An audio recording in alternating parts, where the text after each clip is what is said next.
அனைவருக்கும் வணக்கம் and very happy weekend. இன்னைக்கு இன்ட்ரெஸ்டிங்கான அப்டேட் அப்படின்னு பார்த்தீங்கன்னா எல்லாரும் வெயிட் பண்ணிட்டு இருக்க ரெட்மி நோட் 11 ப்ரோ சீரீஸ் இந்த ஸ்மார்ட் ஃபோனுடைய இந்தியா லான்ச் டேட் தெரிய வந்திருக்கு. அது என்னன்னு பார்த்தலாம். அதை விட இன்ட்ரெஸ்டிங்கான அப்டேட் அப்படின்னு பார்த்தீங்கன்னா ஃபைனலாக இந்தியாவில் Asus உடைய 8C இதோட லான்ச் டீசர் அண்ட் லான்ச் டேட்டே ரிவீல் பண்ணிட்டாங்க. அதுவும் என்னன்னு பார்த்துலாம். இதை விட நம்ப முடியாத ஒரு விஷயம் என்ன அப்படின்னு பார்த்தீங்கன்னா ஏர்டெல் வோடஃபோனுக்கே ஹெல்ப் பண்ண போகிறாங்களா. எல்லாமே பார்த்துலாம். டெக் நியூஸ் நம்பர் 769 இன்றைக்கும் பேடிஎம் கான்டெஸ்ட் டீட்டெயில்ஸ் இப்போ மாதிரி உங்களுக்கு டிஸ்கிரிப்ஷனில் இருக்கும், நீங்கள் செக் பண்ணிக்கலாம். ஸோ வீடியோக்குள்ளே போகிறதுக்கு முன்னாடி இந்த சேனலில் நீங்கள் முதல் முறையாக பார்க்கறதா இருந்தால் என் பேர் வானா, இது டெக்னிக்கல் சென்னை, அனைத்து டெக் செய்திகளும் தமிழில்.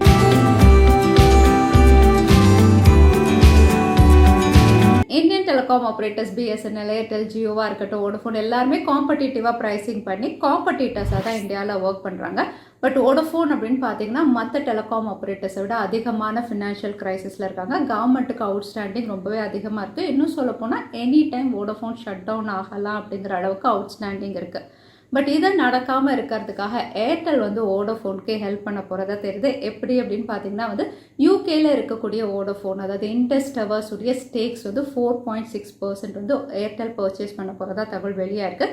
ஸோ இதில் வர பணத்துலேருந்து இந்தியாவில் இருக்கக்கூடிய அதாவது வோடஃபோன் ஐடியா லிமிட்டடுடைய அவுட்ஸ்டாண்டிங் அமௌண்ட்ஸ் எல்லாமே வந்து கிளியர் பண்ணிட்டு வந்து வோடஃபோன் அப்படின்னு பார்த்தீங்கன்னா வந்து ஒரு கம்பேக் பண்ணுற மாதிரி வந்து ஏர்டெல் வந்து ஹெல்ப் பண்ணுறாங்க. காம்படிட்டர்ஸாக இருந்தும் ஏர்டெல் வந்து வோடஃபோனுக்கு ஏன் ஹெல்ப் பண்ணுறாங்க அப்படின்னு நம்ம எல்லாருமே யோசிக்கலாம். இதுக்கு ரெண்டு காரணமாக இருக்கலாம். ஃபர்ஸ்ட் திங் அப்படின்னு பார்த்தீங்கன்னா இங்கிலீஷில் சொல்லுவாங்கள்ல, known devil is better than unknown டெவல்னு. அதுதான் காரணமாக இருக்கும். ஏன்னா இந்தியாவில் ட்ராய் எப்போவுமே 3 ப்ரைவேட் செக்டார் டெலிகாம் ஆப்ரேட்டர்ஸ் இருக்கணும் அப்படின்னு சொல்லியிருக்காங்க. ஒருவேளை வோடஃபோன் ஷட் டவுன் ஆனால் இன்னொரு புது காம்படிட்டர் உள்ளே வருவாங்க. ஸோ அது வேண்டாம் அப்படிங்கிற மாதிரி யோசிச்சிருக்கலாம். இதுக்கு வோடஃபோனே பரவாயில்ல அப்படின்னு ஏர்டெல் யோசிச்சிருக்கலாம். ரெண்டாவது காரணம் அப்படின்னு பார்த்தீங்கன்னா பிஸ்னஸ் மோட்டிவ். ஏன்னா வந்து ஜியோ எப்போவுமே ஏர்டெல்லை விட உங்களுக்கு கம்மியாக தான் ப்ரைசிங் பண்ணுவாங்க. வோடஃபோன் எப்போவுமே ஏர்டெல்லை விட அதிகமாக தான் ப்ரைசிங் பண்ணுவாங்க. ஸோ இவங்க 2 பேர் இருந்தால் தான் ஏர்டெல் வந்து ஒரு நடுத்தர டெலிகாம் ஆப்ரேட்டர் அந்த பேரில் வந்து இந்தியாவில் சஸ்டெயின் ஆக முடியும்னு இந்த 2 காரணத்துக்காக தான் ஏர்டெல் வோடஃபோனுக்கே ஹெல்ப் பண்ணலாம் அப்படிங்கிறது தெரியுது. இந்தியாவில் 5G நெட்வொர்க்கே இன்னும் லான்ச் பண்ணலை. இந்த வருஷம் கடைசிக்குள்ளே வரலாம் அப்படிங்கிற மாதிரி நிறைய டேட்ஸ் வந்து போஸ்ட்பாண்ட் ஆகிட்டே போயிட்டே இருக்குது. இந்த மாதிரி சூழ்நிலையில் இந்தியாவில் 6G எப்போ வரும் அப்படிங்கிற மாதிரி ஒரு ரூமர்ட் லான்ச் டேட் தெரிய வந்திருக்கு. எஸ், இந்த லான்ச் அப்படின்னு பார்த்தீங்கன்னா இந்தியாவில் 2030க்குள்ளே 6G டெக்னாலஜி கொண்டு வரலாம் அப்படின்னு தெரியுது. இது எப்படி வெளிவந்தது அப்படின்னு பார்த்தீங்கன்னா வந்து இந்தியன் கவர்மெண்ட், அதாவது டெலிகாம் செக்டார் பீப்புள் வந்து விஷன் அப்படிங்கிற ஒரு விஷயம் வந்து கொண்டு வருவாங்க. அதாவது நெக்ஸ்ட் என்ன பண்ண போகிறோம், 5G நெட்வொர்க் அப்புறம் நெக்ஸ்ட் என்ன பண்ண போகிறோம் அப்படின்னு ஒரு ஸ்ட்ராட்டஜி பிளானிங் வந்து பண்ணுவாங்க. இது வந்து யாருக்கு இவங்க சப்மிட் பண்ணணும் அப்படின்னு பார்த்தீங்கன்னா ITU, இன்டர்நேஷ்னல் டெலிகாம் யூனியன், இவங்களுக்கு சப்மிட் பண்ணி தான் ஆகணும். ஸோ இவங்களுக்கு சப்மிட் பண்ணி இவங்க ஓகே பண்ணும்போது தான் ஒரு 5-6 வருஷம் ப்ராஜெக்ட் வந்து இவங்க முடிக்க முடியும். ஸோ இந்த விஷன், அதாவது 6Gக்கான விஷன் வந்து இவங்க ஸ்ட்ராட்டஜி ரெடி பண்ணி அனுப்பியிருக்காங்க. இதில் 2030க்குள்ளே நாங்கள் இந்தியாவில் 6G கொண்டு வந்துடுவோம் அப்படிங்கிற மாதிரி மென்ஷன் பண்ணியிருக்காங்க. கவுண்டர் பாயிண்ட் மறுபடியும் SOC மார்க்கெட்டுக்கான ரிப்போர்ட் வெளியிட்டிருக்காங்க. ஸோ எந்த சிப்செட் அதிகமாக குளோபலாக சேலாக இருக்குது அப்படின்னு தான். ஸோ இது 2022 கிடையாது, 2020, அதுக்கப்புறம் 2021க்கான report. So top of the list அப்படின்னு பார்த்தீங்கன்னா மீடியாடெக் தான் இருக்காங்க. பட் இவங்களுடைய க்ரோத் 2020 விட 2021 கம்மியாக இருக்கிற மாதிரி தான் ரிப்போர்ட் வெளியாக இருக்குது. அகைன் செகண்ட் பிளேஸில் குவால்காம் இருக்காங்க. இவங்களுடைய க்ரோத் வந்து 2021 அதிகமாக இருக்குது 2020 விட.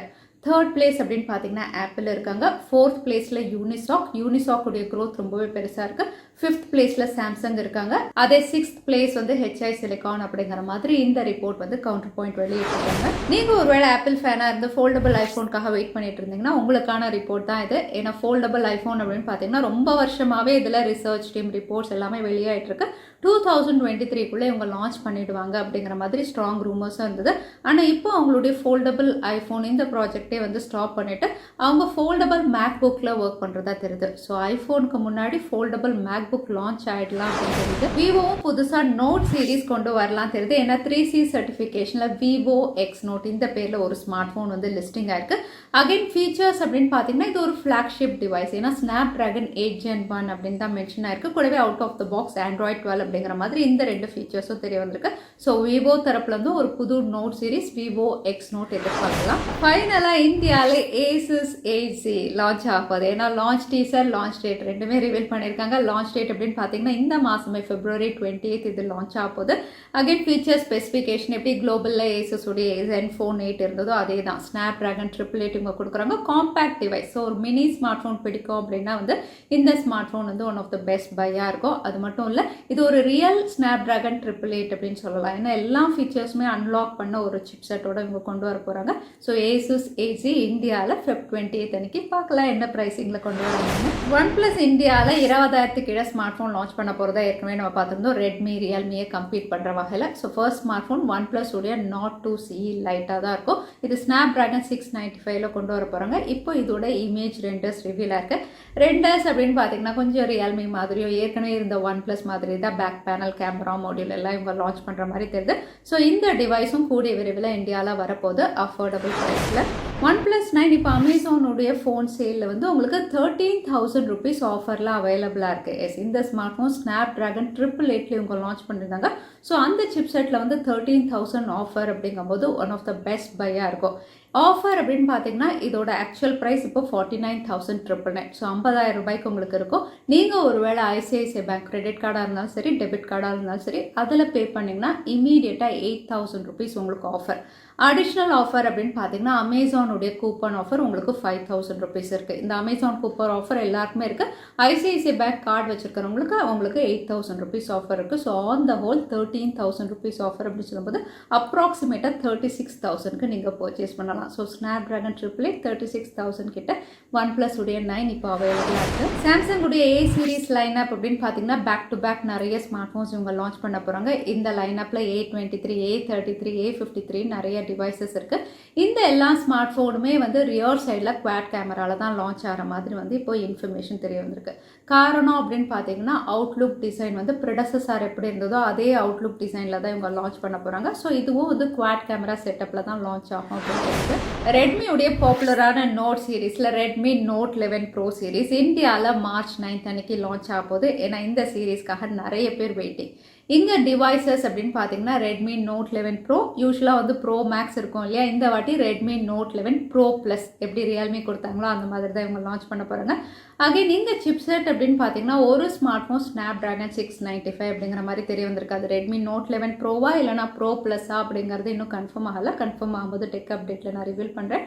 ஸோ Snapdragon 695ல் ஒரு டிவைஸோட ரெட்மி நோட் 11 ப்ரோ சீரிஸ் இந்தியாவில் March 9 அடுத்ததான் எனக்கு பேடிஎம் கான்டெஸ்டான கேள்வி என்னன்னு பார்த்துலாம். SOC மார்க்கெட் ரிப்போர்ட்டில் வந்து எந்த சிப்செட் வந்து செகண்ட் பிளேஸில் இருந்ததா இந்த வீடியோவில் சொல்லியிருந்தேன். அதுதான் இன்னைக்கான கேள்வி. இந்த கேள்விக்கான பதிலை கீழே #Technical Chennai எந்த டைம் ஸ்டாம்பில் அந்த பதிலை நான் சொல்லுங்கள். அதுக்கப்புறம் பதில் டைப் பண்ணுங்க. வின்னரை நாங்கள் ரேண்டமாக சூஸ் பண்ணுவோம். ஸோ லாஸ்ட் டைம் இருந்து பேடிஎம் கான்டெஸ்டான கேள்விக்கான பதில் E-band ஸ்பெக்ட்ரம். நிறைய பேர் சரியான பதில் சொல்லியிருந்தீங்க. அதில் வின்னர் வந்து விஜய். கங்க்ராச்சுலேஷன். இமெயில் வழியாக எங்களை காண்டாக்ட் பண்ணுங்கள். தவறாமல் யூடியூப் லிங்க் அனுப்புங்க. உங்களுக்கு பேடிஎம் கிஃப்ட் வச்சர் வந்து சேரும். ஸோ இன்றைக்கி டெக் அப்டேட் டுடே கடைசிக்கு வந்தாச்சு. வீடியோ பிடிச்சிருந்தா லைக் பண்ணுங்கள். யூஸ்ஃபுல்லாக இருந்தால் உங்கள் ஃப்ரெண்ட்ஸோடு ஷேர் பண்ணுங்கள். இன்னொரு இன்ட்ரெஸ்டிங் வீடியோவில் பார்க்குறேன். Stay safe, stay happy.